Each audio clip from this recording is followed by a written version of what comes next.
19th century life, not so different from that.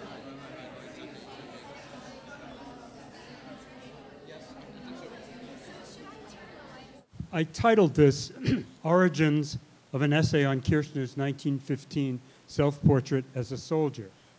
1980. The 1980 means the actual article that David was kind enough to cite in his review of the Neue Gallery show. So this is really about kind of the origins of that. The earliest influence that I can reckon on my 40-year-old essay on Ernst Ludwig Kirchner's self-portrait as a soldier is buying, as a youth in the 1950s New York, possibly my first serious art book at a 4th Avenue used bookstore.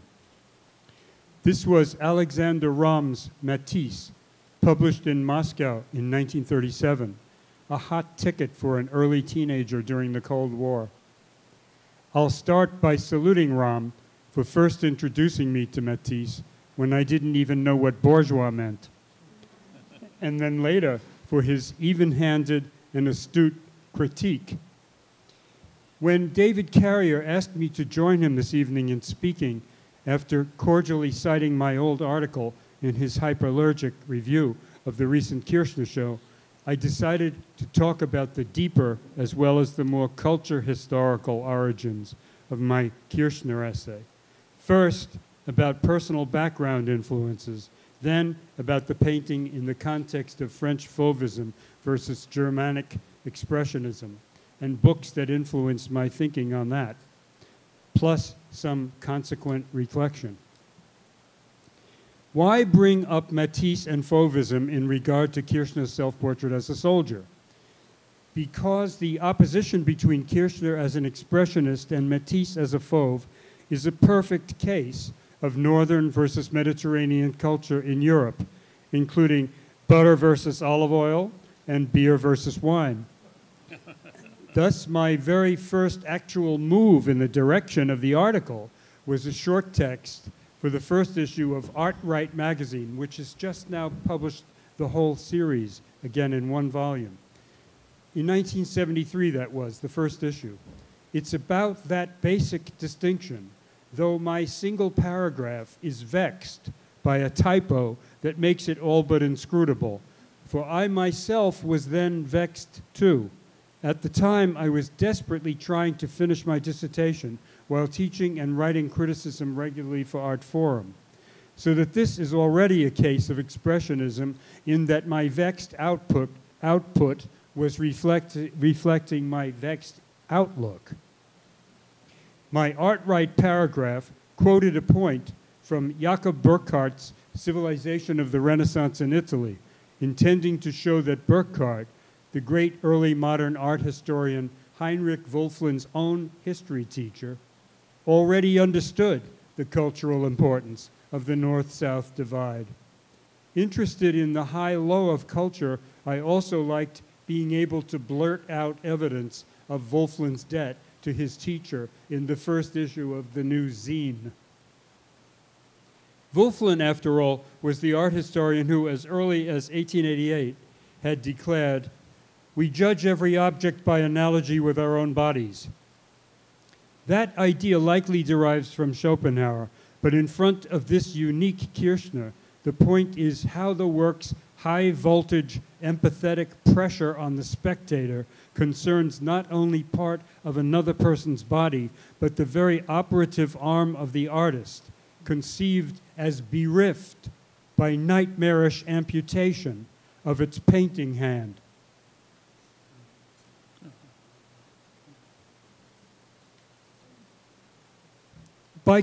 For comparison, comparable horror, rather, in regard to World War I, I can only adduce the face-to-face head of a soldier in Otto Dix's magnificent etching, Dead Man, Saint-Clément. It's actually dated 1924, but it was done during the First World War. I'm just trying to see what can sort of vie with the terror of the Kirchner. The more proximate origins of my Kirchner piece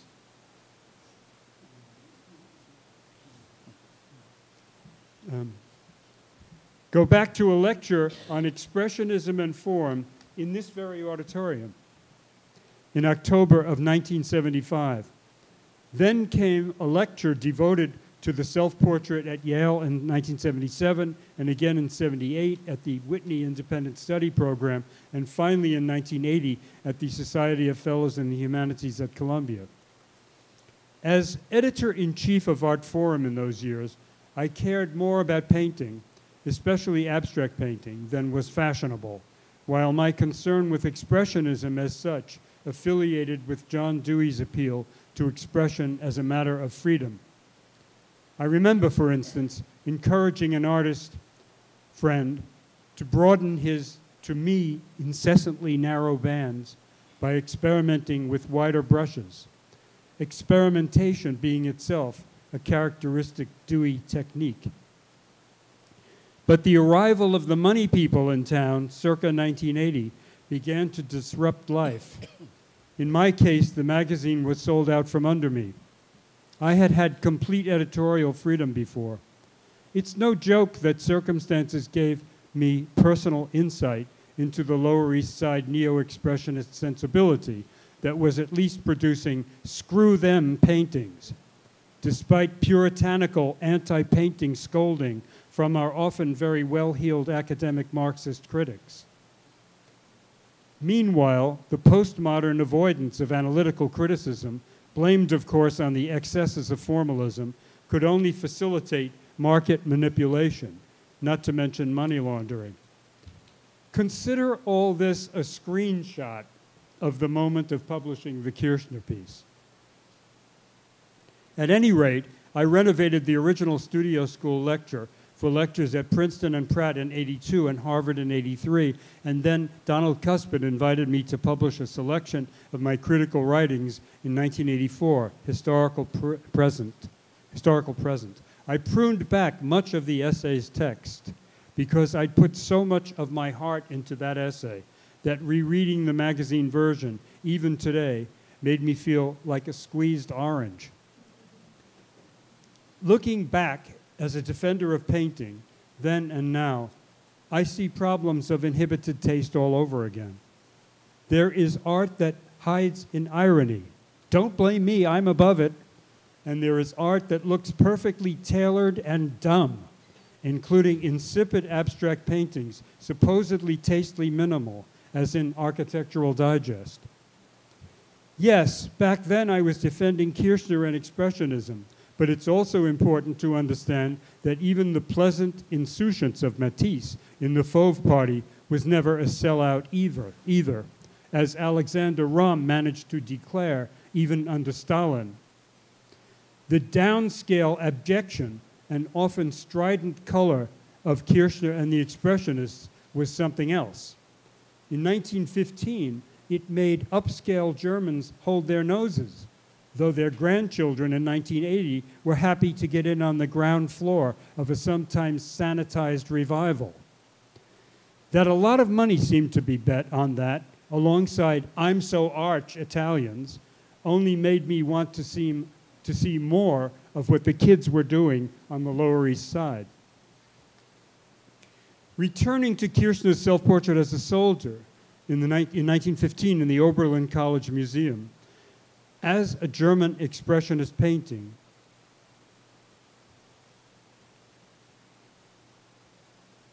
here, side by side, with a somewhat earlier French Fauve self-portrait that's structurally closer to it than Matisse's self-portraits are. Perhaps the most comprehensively modern feature in the Kirchner that we confront is a direct mirror image, rather than a conventionally naturalistic compensation for the mirror. In 1980, I suggested that perhaps the first important self-portrait not to reverse its mirror image was David's of 1794. That was a surmise, though to my knowledge it hasn't been challenged. The point is important insofar as deducing that it's the artist's right painting arm whose hand is hysterically amputated from the sheer terror of facing mortal combat in World War I. There is no escaping that the imagined wounded arm is as gory as a ham hock, and the virtual wound and missing hand constitute a blatant symptom. We will come back to that. To the artist's left is the nude figure of his model, Erna, his mistress, as whole and buoyant with life as a bather. There is, let's say, a distinctly anti-classical clash between the forward face of the artist and the recessed body of the model. But that clash also makes for a distinctly unsubtle duet in the surface. Formally speaking, the artist's hand and the body of the nude are desperately intimate.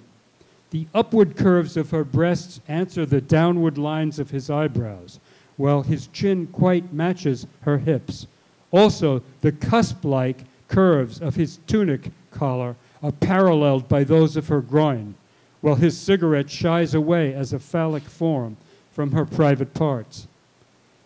As formal as these motif pairs are, their bluntness overcomes any possible lyricism, so that a willfully heavy-handed formal aspect only makes them all the more subversive of anything like what Wölfflin could have recognized as the Mediterranean classical tradition. Set beside the Kirchner on the left is an earlier work by Matisse's Fauve Village. Did I read that? No, I didn't.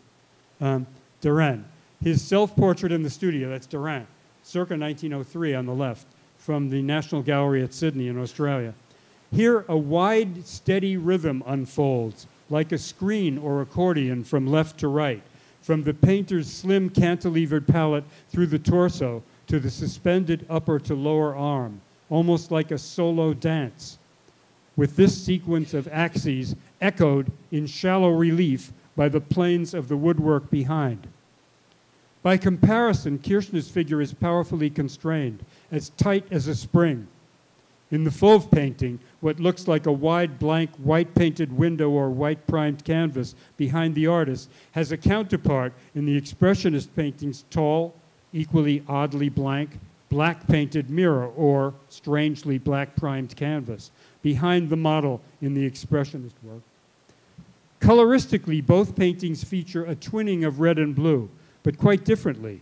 It's risky to force red and blue together, but in two significant historical situations, they coexist on a decorative basis: Gothic stained glass and Persian carpets. Darren seems to like that, calmly displaying a palette like a coat of arms, with one half blue, smack up against one half red, whereas Kirchner differently plays an atonal clash of blue and red for what it's worth, in his reservist's uniform, charged as it is with alienation. Behind him is an unfinished Expressionist canvas. An unfinished Expressionist canvas in red, white, and blue. This perspectively, sharply jagged canvas within a canvas only remotely relates to the overall image. Although it strikes some people as a loosely painted head, as a schematically rendered unfinished Expressionist work, it always reminds me of the potential for an Expressionism that might be abstract.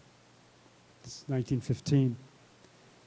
Fauvism versus Expressionism has a social dimension too, in that Fauvism concerns private, even very self-absorbed society, versus the communal excitement of the modern city. Charles Haxthausen has written, he's here tonight too, that in his Berlin landscapes of 1914 and 15, Kirchner transcends urban motifs by being swept up along with them, quote, dispensing with vehicular signifiers of movement, relying instead like a de Kooning avant le lettre on the fierce velocity of the brushstroke, its force so powerful that it seems to distend the figures of a woman in orange. He's talking about Two Women in the Street, 1914, the year before.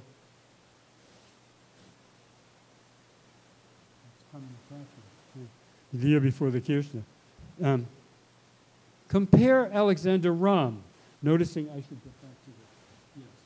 Compare Alexander Ramm, noticing the sheer escapism of Matisse, where, quote, one finds neither the city, its traffic, factories, or machines. Everything is invested with an air of unreality, is presented as part of a fanciful world illuminated by a bright and even light where nothing important ever happens, where there are no events and no catastrophes, consistent in the extreme Matisse banishes all the unpleasant or banal sights of life from his pictures. Calling Matisse consistent and extreme is important. In more than 40 years of teaching, I always introduced my students to French Fauvism and Germanic Expressionism by characterizing the first as physiological, meaning like the body in general and entire, in normal health, and in respect to the consistency of nature. And second, as pathological, meaning that's rather expressionism, meaning concerning specific deviations from health in the form of particular disease. I always pointed out in front of Matisse that there can be no symptoms of health, only general health. And that was the perfect setup for discussing Matisse as holistic, as in his Notes of a Painter. Whereas Kirchner and his colleagues deal with deviations that can be literally unhealthy, such as acute anxiety. Where did I get this distinction of health versus symptomatology? It must have been in college, from a book likely cited by Meyer Shapiro in his course on Impressionism. For the same opposition holds between physiology as concerned with the complete state of health and pathology as concerned with specific disorders necessitating attention to the untoward detail, in a once famous book by the physiologist Claude Bernard. Bernard's Introduction to the Study of Experimental Medicine, 1865, was until recently an assigned reading in French high schools. Hence, many were prepared to understand how with Matisse one commonly encounters only a general condition of unalloyed happiness, quite unlike this extreme opposite, the throbbing hysteria of the self-portrait as a soldier. Needless to say, the pathological trope would become a liability once the Nazis went looking for degenerate art. Indeed, Claude Bernard deserves to be considered as much of a modernist as contemporary Manet. Thanks to his turn from naive naturalistic observation to a new situation called an experiment, in which reason gets to provoke its own evidence. Listen, observation is investigation of a natural phenomenon, and experiment is investigation of a natural phenomenon altered by the investigator. Again, the fact which an experimenter must verify does not present itself to him naturally. He must make it appear, that is, induce it, for a special reason and with definite object. We may say that the experiment is an observation induced with the object of bringing to birth an idea. So medical science comes to, quote, analyze every symptom by trying to connect it with explanations and vital laws that shall include the relation of the pathological state to the normal or physiological condition. Physiology, then, is general and normative. So is Matisse, which is why he can be called classical.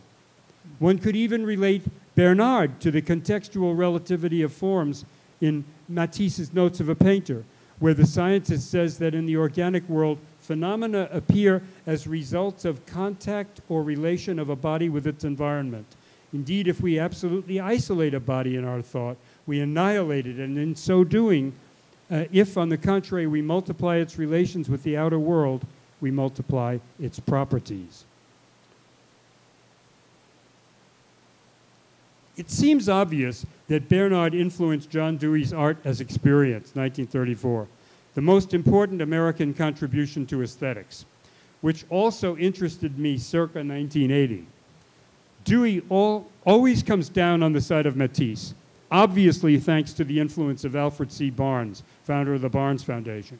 But I think Bernard's influence shines through wherever a specifically experimental approach is vital to Dewey's thought. The French word expérience, as in Dewey's own title, Art as Experience, also means a scientific experiment. In my practice as an art historian critic, however, I was most interested in Dewey's frequent recourse to expression and the expressive, meaning both something interior that a person seeks to voice and the telling evidence of that as negotiated on the material terms of art. You can't miss this in Dewey, where expressive is the chief term of aesthetic approbation, usually with implications of human liberty. Matisse has his own smooth way of using a terminology of expression, But that's never quite the same as Expressionism with a capital E. Down in the trenches of the Expressionist studios, other theoretical developments were being aired. Constrained by time, I have to ignore the important writings of Wilhelm Wöhringer, which depend on Nietzsche. But Nietzsche is vital because one would have had to put aside the logical priority of Claude Bernard's natural physiology in order to subscribe to Nietzsche's essentially cultural idea that what is so beautiful in Greek art is that it has already negotiated the horrors of life, including war. This must have been something of a problem for Matisse, who wanted everything to be nice and lyrical. Look at the 1909 version of the dance in the Museum of Modern Art, which was a study for the 1910 version in the Hermitage. First, an elegant circular Apollonian dance that might have derived from a Greek vase. Then, a pulsing Dionysian stomp with sunburned figures in chili pepper red, knotted together in something like a barbarian interlace ornament, as if moving from the earlier French style to the later, wilder Germanic. Now, this is not what Nietzsche was talking about, and there is evidence that Matisse knew that. Face it, the Kirchner self-portrait is not just a wacky version of a painting in the style of Duran or Matisse. Nietzsche would have been happier. Nietzsche would have been happier doing dance number 2 first, but I can picture that the wilder 1910 idea occurring to Matisse while engrossed expressively in his 1909 study. I'll bet he could hardly wait. Even so, however, he wasn't finished. Some 20 years later, Matisse painted a dance mural for the Barnes Foundation, now in Philadelphia. In 1931-33. At the time, he was keeping up a correspondence with, guess who? Alexander Ramm, then writing the book I bought as a teenager. Matisse had had a problem with the dimensions of the panels and had to start over with the narrower panels and wider separations, which of course made for different expression, as he liked to say. Characterizing the false start and then the final version, Matisse told Ramm that the first figure group had seemed warlike. But then he said that the corrected version was Dionysian. This can't possibly refer to the colors, such as what the painter called pearl gray, only to the poses, which verge on ladies wrestling as much as on dance. Anyway, there it is, the Nietzschean term, now in the right order. Uncannily enough, Ramm manages to point up a fine parallel, despite totally different emotional baggage, between Matisse's lively new figure group in the Barnes Foundation and Kirchner's horrific figure of himself with something like the double metaphor of an amputated phantom hand. He observes that the new dance mural is the result of Matisse's natural trend to decorativism and abstraction from reality, which is expressed in this case by absolute flatness in his forms, and in even more extreme deformation, which leaves bodies without hands. In this context, even the arm at dead center of the composition counts as no more amputated than the arms and legs cropped by the limits of the field. Indeed, arms too lyrically elastic for most of us to notice form a device conveying sleekness, trailing off without requiring the punctuation of appendages. A visual figure of speech that could easily have been considered an aesthetic felony from the socialist realist point of view. We could go on with this, but as it is, Matisse and Kirchner have already stood in, not only perhaps for French Fauvism and German Expressionism, but also for two enduring European artistic traditions. Perhaps because Alexander Ramm stood a bit apart from both, Matisse seems to have been pleased to talk painting with such a sympathetic critic, for he finishes the letter just quoted with this: "I close hoping that you will excuse all this writing if it doesn't interest you. I live here in solitude, and when I have the occasion to pour forth, I cannot resist." Thanks.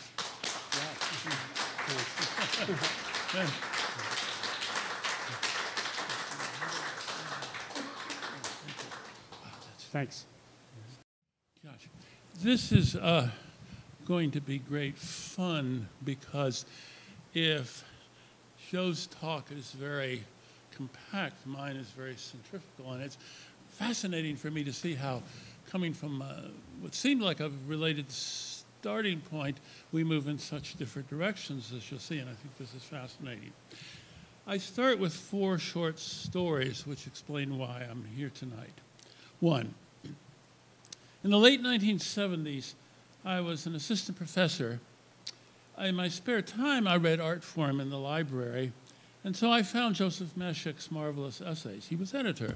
I wrote to him, sight unseen, offering to write on his methodology. After all, I was a philosopher. He suggested rather that I write art criticism, and so introduced me to an abstract painter. He thus was my first teacher in art history. 2, 1988, I was invited to lecture at the studio school. I spoke about Matisse, the first of many happy occasions in this room. 3, a couple of years ago, I was introduced to a weekend editor at Hyperallergic, Thomas Michele, and so started writing reviews for him. 4, in December, I reviewed the Ernst Kirchner exhibition at the Neues Gallery. Essay by Masheck, which he's talked about, was one key to the review. The show's down, but the review is online. And a couple weeks ago, we talked about the talking here. Now, in my discussion, there are 3 larger points that are going through it. And let me just take the liberty of introducing those at the start. One is the difference between art criticism and art history writing, which I think is interesting. The second is a bit of observation about the show at the Neues Gallery. I'm just curious, how many of you saw that Kirchner show? Good. Oh, that's great. And the third is the painting that we're talking about, the Kirchner here. Consider the difference between reviews and art history. One of the pleasures of an art critic is the need to respond quickly.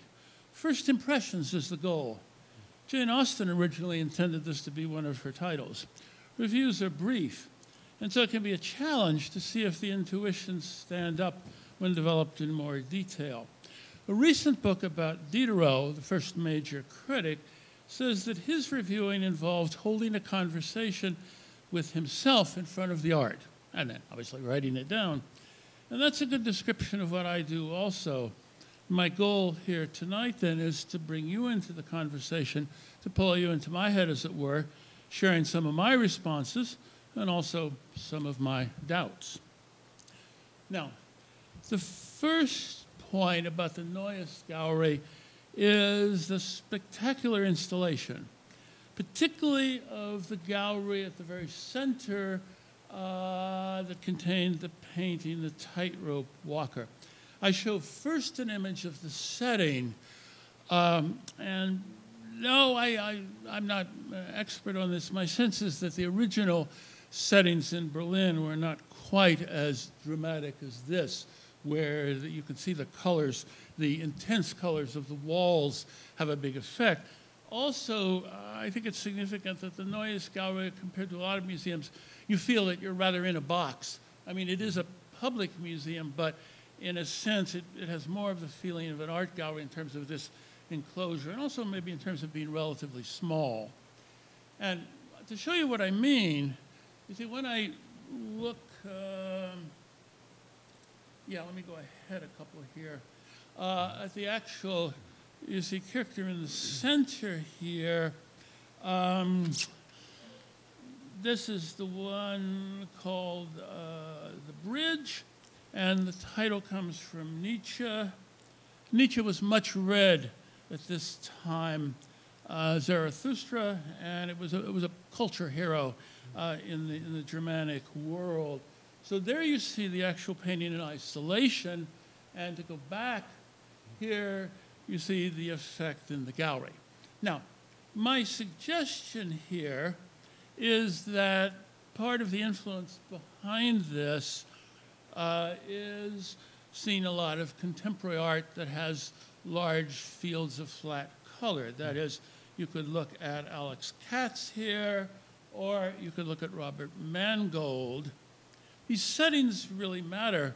And one of the important concerns as a critic is to analyze and reflect on those settings. The book the recent account of mine with Darren Jones, we talk a lot about galleries.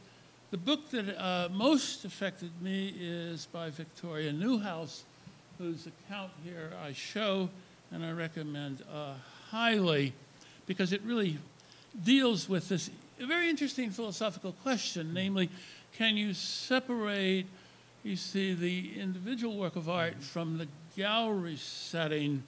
Can you distinguish one from the other? So that, to put it in terms of the Kirchner here, I think you can see, going back and forth, that the intense, high-pitched colors of the Kirchner were marvelously brought out by the Neues gallery setting in a way that is a great curatorial achievement, I think. Again, the bridge here, notice that the women there, what they are walking on, and you maybe have to glance at the literature to see this, is a tightrope. And this comes from Nietzsche. So it would have been a cultural commonplace in Germany in this time. Now, I contrast that painting with the Matisse dance of the same year. And one of the things I remark on as a critic is that the great thing about a smartphone is you can stand in the gallery and you can say, gee, I think this looks like that. And then you can call up the picture, you can hold up the phone, and you can see, well, does it? And so it was fun in the gallery, you see, to go back and forth between, here's the Kirchner, and let me get up the phone, you have to pay the phone bill. Let me look at the Matisse here. I found myself, first impressions, contrasting the grace of the dancers here with the kind of implicit anxiety, the tightrope where you can fall off it, and it's at an angle. And I think the reason that these two works are interesting to compare same year is because they're similar enough to make it legitimate, but they're different enough that you couldn't confuse one with the other. And so from a critic's point of view, one of the virtues of this kind of comparison, Kirchner-Matisse, is to get both artists in focus. They both have extended flat areas of color, but Kirchner loves those jagged shapes which signify anxiety. And in general, it seemed to me that when I went to the Kirchner show that I'd never seen a more anxious painter, and there was something about seeing, 2 floors of the museum of those works. Now, Kirchner was born in 1880, just 11 years after Henri Matisse. He died a decade and a half earlier, in 1938, by suicide. He was declared a degenerate artist by the Germans. He'd moved to Switzerland, and then he was afraid that the Germans, having taken over Austria, would also take over Switzerland, and so he killed himself. Now, a great deal of French art was shown in Germany. I don't know that the two men ever met, but they did share a number of issues: how to keep painting after Impressionism, how to find inspiration in art outside Europe, how to discover alternatives to abstraction, which were in the air. And so it did seem to me that this comparison of Kirchner and Matisse was a good one. This is why my editor, Tom McKelly, titled the review Kirchner the Anti-Matisse, and that seemed to me to make sense. Now, 1908, Wilhelm Wöhringer published this book that Joe mentioned, Empathy and Abstraction, which became very famous. It's an odd, interesting story because it was a part of a doctoral thesis, and it didn't have anything about contemporary art. He was looking historically.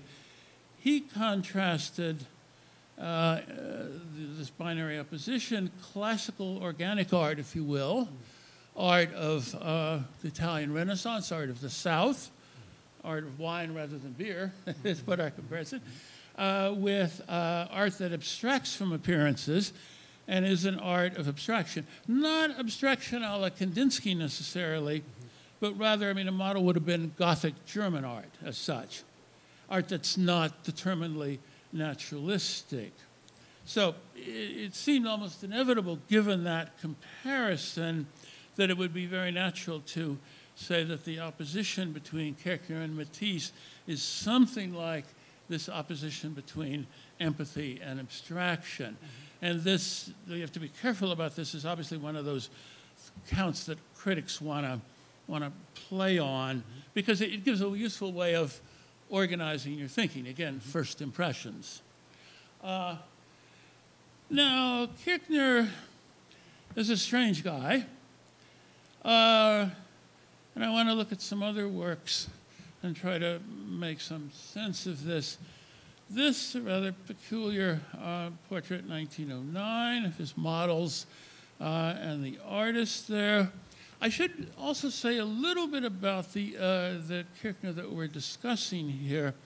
It may be relevant that it's in a somewhat out-of-the-way place. It's an Oberlin College gallery in Ohio.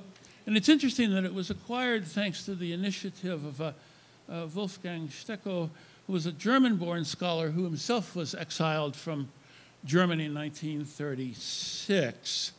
It's a strange painting, and let me rehearse my sense of the strangeness in ways that we can then talk about here. The first shock is, of course, let's go back and look at it. See if we come back. Yeah, is that we don't expect an artist to show himself mutilated. Has he lost his painting hand? Now, here we get into a really interesting question, because it depends on how you understand the mirror reversal and also on whether he's right-handed. And the juxtaposition of the female nude right behind him is also very striking, as Joe remarked in this. Her left hand is immediately behind his left hand, which is oddly claw-like. Look at the right edge there. And her right hand is right behind his shoulder. Physically, they're very close. They're very distant, but visually they're close. Kirchner often depicted himself with nude female models, but nothing quite as strange as this. I did check around with friends doing research about this picture, and one of the things that struck me that I'd like to play on tonight is the variety of responses. One friend who's lectured here said, well, it's more about sexuality than anxiety. Another usually eloquent writer, well-known art historian, his summary of his account was, yikes.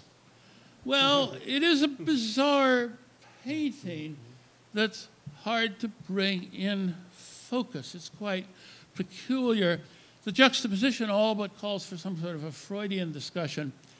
Kirchner is wearing a German uniform, and that rectangle on the left that we talked a little bit about and saw the detail, it's hard to identify. Some people have said, well, it's a mirror, and then the red and blue would be the reflection of Kirchner's uniform.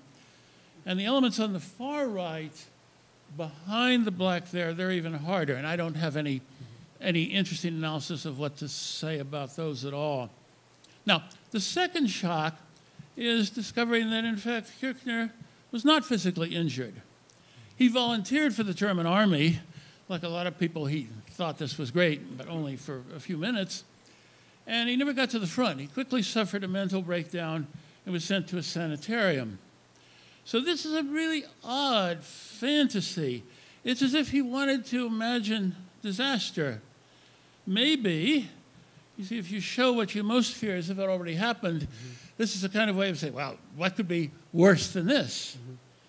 Nothing worse can happen. I mean, countless men were mutilated in the war, and so it's surprising to me that this self-portrait retains its shock value. Normally, of course, these men weren't shown in paintings. Now, Jill Lloyd, one of the curators of the show, talks about this slightly earlier Kirchner drawing, 1909, and she says, quote, the act of drawing becomes a kind of substitute for the male sexual act. Now, I agree there's something odd about this. I'm not sure, and she goes on to speak of, quote, the free and open interchange between living and art making. I'm not sure I get that, but I do suggest that thinking about this kind of relation with the model may have something to do with the peculiarity of our Kirchner, the Oberlin Kirchner. Well, let's look at a few other self-portraits. Van Gogh shows himself with a wounded ear. That's a truthful self-portrait, no fantasy there. Let's look at some other Matisses.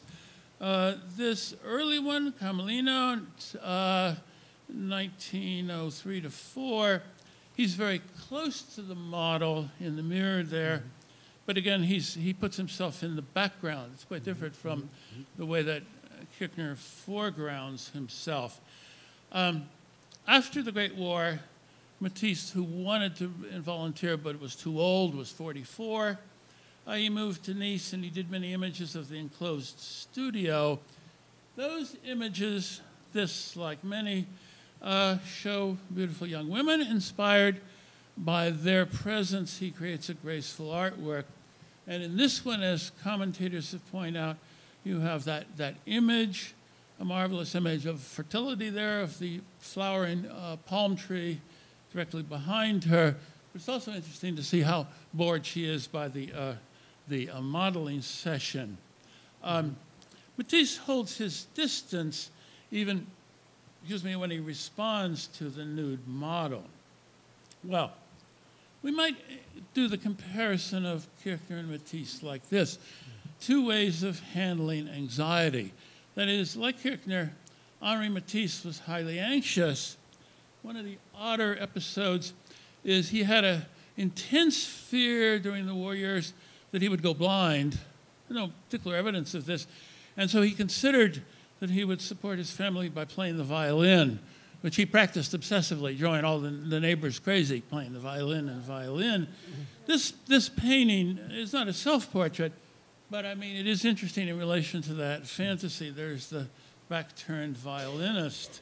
When you read the big biographies of Matisse, the books by Hilary Sperling, you see how consistently anxious he was, but he doesn't show that directly in his paintings. Well, consider a 17th example showing blindness. This example I owe to David Reed. This is Bartolomeo Scindoni, Charity, 1611. This is scary. Look at that figure on the left who's facing us. And there is, coming closer to the present, there is another Kirchner, 1920, that is odd, though it doesn't seem like at first. He's in Switzerland. He survived the war. And he's almost hidden behind the blue flowers. And that looks nice. But these flowers, anyone a flower person here? These, in fact, are wolfsbane, a plant that can be highly toxic. And so, you see, he's really put the plant there by his hand, very much in the position of the woman in the earlier Kirchner that we looked at. Well, the whole question of how an artist shows him, or to switch here, herself, is very interesting for our purposes here. And of course, I want to say a little bit here about gender. Recently, I reviewed these big show in the Prado of Anguissola and Fontana. And here's Sofonisa Anguissola's self-portrait at the easel, 1556. And here's Lavinia Fontana's self-portrait at the spindle, 1577. Now, obviously, many men also did self-portraits, but making yourself a subject was more of an issue for women. And it's interesting that, you see, the first one, Sofonisa shows herself as a skilled artist, that Fontana shows herself not only as an artist in the painting, but also as a skilled musician. You might also consider another self-portrait, and this is by Nicolas Poussin, 1650. I I've thought a lot about this because I published 2 books about him. There are a lot of discussions about this. Just to open up, I won't answer. What's the folder he's holding? What images are in the large canvas behind him? And what about the female figure on the extreme left? Self-portraits are usually made with mirrors, and that means that left, right are reversed. Say a little bit more about that later. And so it's important to know how an artist shows his or her painting hand, but obviously also a question of are they lefties or righties. And it's also interesting in this painting, if I can conceptually place it in relation to the Kirchner, how you have all those canvases extending beyond the frame, a kind of order that, of course, you find in all of his paintings. Now, shock you want. Well, why not? Artemisia Gentileschi's Judith and Holofernes, great shocking 17th century picture. She had been raped, and so it's natural to see this picture as an expression informed by her own traumatic experience.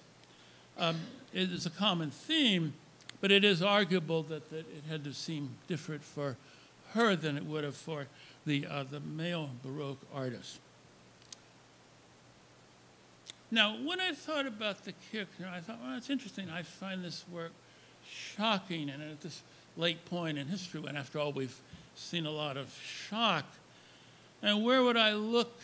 You see, not looking for a direct influence as a responsible art historian, but as looking for shock. And I sort of cast my mind around, you know, how late at night you'll sort of think about this, and I thought, well, if I had to think of something, I would think of the early Francis Bacon figures of the crucifix. Well, it's kind of the human figures become those kind of, I don't know what you call them, reptile, octopus figures. In contemporary art, of course, you find a lot of shock. I mean, that's one of many examples. This photographic self-portrait by Nan Goldin, terrifying in its honesty.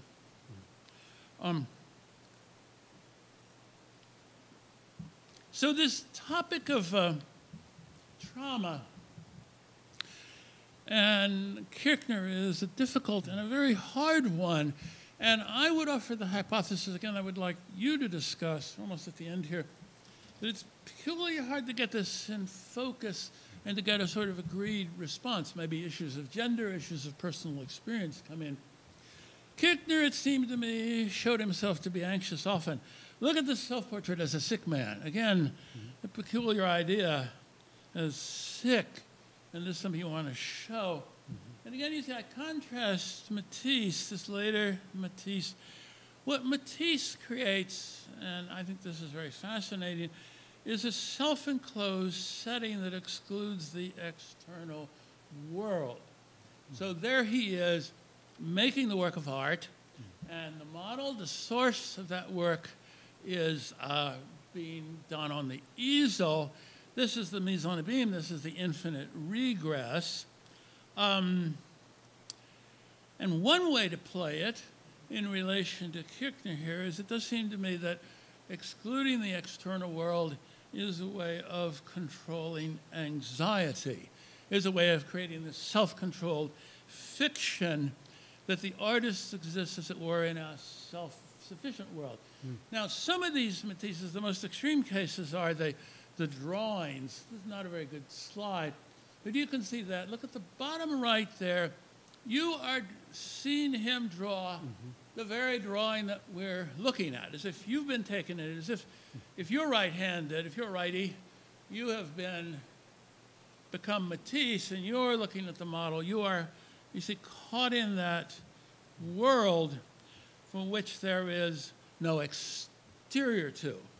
And see, when I thought about this, I thought, well, you know, if you think about the studio, I mean, every studio has to have a door, right? This is how you get into it.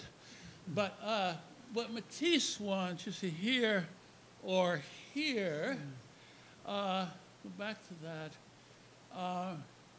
is a self-enclosed space, which, I mean, it amounts to being a studio that, you see, doesn't have any door because there's nothing outside it. There's only the work of art that's being created before your eyes. Now, having said that much, I thought, I wonder if there's anything like this in Kirchner. And I looked a little further, and it's interesting, this wasn't in the show. Here he's in Switzerland after the war, and you see him making a print. We'll see that in a minute. And his partner, Erna, is to the right, and what's behind her, if you can see, a little hard to see, is the bed on which he carved figures of Adam and Eve. So the figures in red there are Adam and Eve on their bed. And if you look at that, and look at you see at the bottom left there corner, and you see what he's drawing. And here, you see, this is the work that he's making. So go back there he's making the work, and there is the work. So it's something of the same effect. Now, I don't think that Kirchner is at all comparable to Matisse as an artist. I mean, who is? But he is very fascinating in this work. He was nearly done in by the war. Matisse survived. Kirchner's Germany was defeated. Matisse's France was victor. And so obviously we're looking at two very different visual cultures. Now, what the conclusion was going to remark that it's important, I think, that the world of German expressionism here seems to be, as we've shown it, an all-male world. So far as I know, there aren't any female contemporaries of Kirchner or the other Bruck painters. They're only models. Well, I leave a lot of issues unresolved. That was going to be the conclusion, but of course, I can never quite leave these things alone. And I spent a couple more days thinking about it. And I thought, well, I should say something that would open up discussion. So 3 more examples here. That left-right business and reversal is really dumbfounding. What do I mean when I say in the mirror you reverse left and right? And I leave you to think of this great Magritte that plays with that in a wonderful way. And if someone wants to talk about this, and you can get up and wave your hands, we can think about that issue. The second is that, of course, the classic example is the Viennese picture, the Parmigianino self-portrait in a convex mirror. Part of the surprise of this work, when you go to see it in the Kunsthistorisches Museum in Vienna, is it's a little thing. You could put it in your carry-on luggage. But it's also that, and it's a convex mirror. You can see the room of the studio. But it's also, you see, it does interestingly, again, raise this question of which hand are we seeing and what do we do about this reversal? Well, you might look at Matisse, at Monet. And here, again, this issue, the left-right, is he a lefty? Well, he's painting there with his left hand. How do we play that?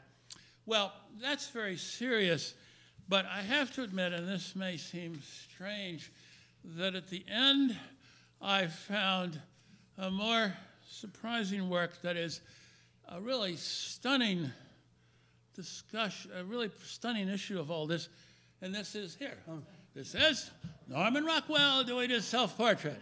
So on that note, I'm happy to end while I'm ahead.